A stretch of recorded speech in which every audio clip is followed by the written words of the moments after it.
तरी दापोलीमध्ये येऊन त्यांनी एका कार्यक्रमाला हजेरी लावली आणि अनेक राजकीय विधानं देखील केली होती. त्या संदर्भात रामदासभाईंनी नाराजी व्यक्त केली. आपलं काय त्याच्यावर?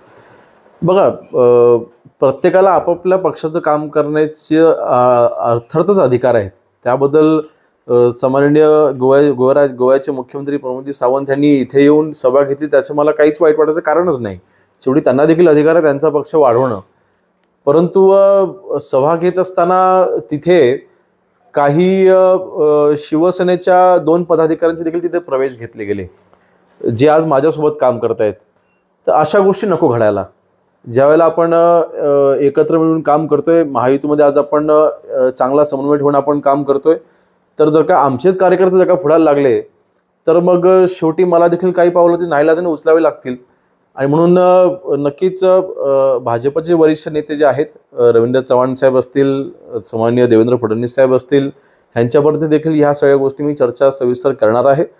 परंतु अर्थात प्रत्येकाला आपापला पक्ष वाढवायचा पूर्णपणे अधिकार आहे.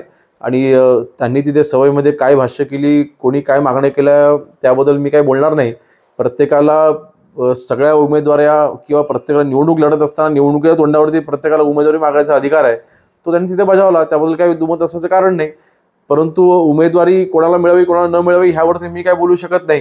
किंवा भाजपच्या काही पदाधिकाऱ्यांनी, स्थानिक पदाधिकाऱ्यांनी मागणी करणं हा त्यांचा अधिकार आहे.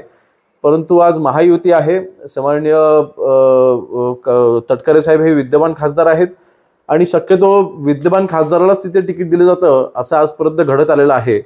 आणि रायगड रत्नागिरी मतदारसंघ म्हटल्यानंतर 30 वर्ष शिवसेनेचे खासदार या मतदारसंघामध्ये होते. त्यांना पराभूत करून तटकरे साहेब निवडून आलेत. आणि म्हणून जवळपास 35 वर्षाचा मागचा इतिहास बघितला तर शिवसेना किंवा मग राष्ट्रवादी असेच इथे खासदार रायगड लोकसभा मतदारसंघामध्ये राहिलेले आहेत. आणि म्हणून कदाचित तटकरे साहेबांनी तिथे क्लेम अजून सोडलेला नाही. परंतु प्रमोदजी सावंत यांनी इथे येऊन सभा घेणं हा त्यांचा पूर्णपणे पक्षाचा त्यांचा अधिकार आहे. पण ते करत असताना जर का शिवसेनेच्या पदाधिकाऱ्यांचा कुठेतरी पक्षप्रवेश जर का करून घेतला गेला असेल तर ते मला पटलं नाही. ते नक्कीच वरिष्ठांपर्यंत माहिती मी पोहोचवणार. ही सीट सुटण्याची शक्यता आहे. कदाचित अनंत गीते उमेदवार उभे असतील.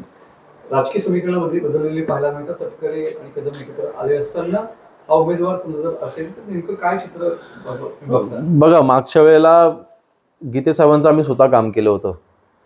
परंतु दापोली मतदारसंघामध्ये, दापोली मतदारसंघ पुरतं म्हणेन अगोदर, योगेश कदम नसता तर गीते साहेबांना दापोली मतदारसंघामध्ये लीड मिळालं नसतं. काही अनेक गावांमध्ये गीते साहेबांच्या बाबतीमध्ये प्रचंड नाराजी होत्या. फक्त आजपर्यंत त्यांनी निवडणुका फक्त कुणबी समाज म्हणून त्यांनी निवडणुका लढवलेल्या आहेत. विकास त्यांनी काहीही केला नाही. त्यांनी कुठल्या एकाही मुलाला त्यांनी कधी नोकरीला लावलं नाही. इतके वर्ष केंद्रामध्ये मंत्री असताना, 15 वर्ष ते केंद्रामध्ये मंत्री होते, एकही उद्योग त्यांच्यामार्फत रायगड लोकसभा मतदारसंघामध्ये आला नाही. फक्त काही गावामध्ये समाज मंदिर मात्र बांधली. समाज मंदिर बांधून ती अशीच ओस पडलेली आहेत. त्याला विकास म्हणत नाही ना.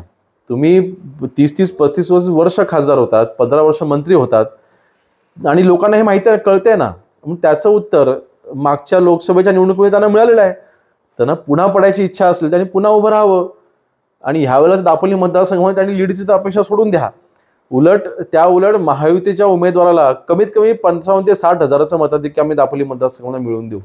कमीत कमी. त्याच्यापेक्षा जास्त होऊ शकतं, परंतु गीतांना दापोली मतदारसंघ ही लांबची गोष्ट आहे. एबीपी माझा, उघडा डोळे बघा नीट.